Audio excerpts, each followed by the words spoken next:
Dans ton regard, je vois les yeux de quelqu'un d'autre, et cette peur qui n'est pas la tienne. Je crois même qu'elle n'est à personne. C'est une peur abandonnée, livrée à elle seule, qui te traverse par erreur. Elle t'aveugle et je peux voir dans tes yeux le regard d'un autre. On sait à quoi ressemble le regard, c'est une sorte de bille en cristal, un peu plus grosse que les yeux. Lorsqu'on le pose quelque part, il provoque davantage de curiosité que de dégoût. Il a l'air plus fragile que les yeux. Pourtant, quand on le jette ici ou ailleurs, quelle que soit la force, il ne se casse pas. Des regards, il devrait y en avoir 2 fois moins que des yeux. Mais ce n'est pas le cas. Il peut y en avoir beaucoup plus, beaucoup moins.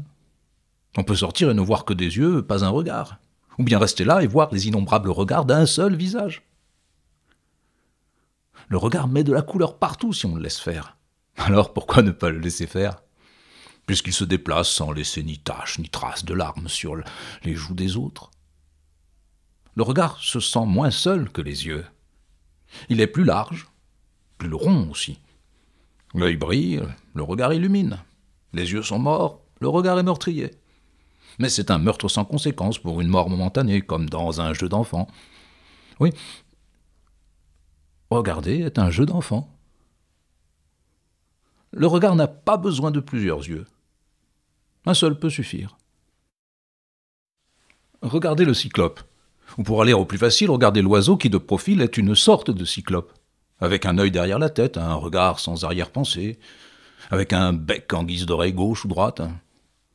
Le regard de l'oiseau, ou du cyclope, est comme un cristal d'ombre. Le regard n'a pas besoin de plusieurs yeux. Un seul peut suffire, voire aucun.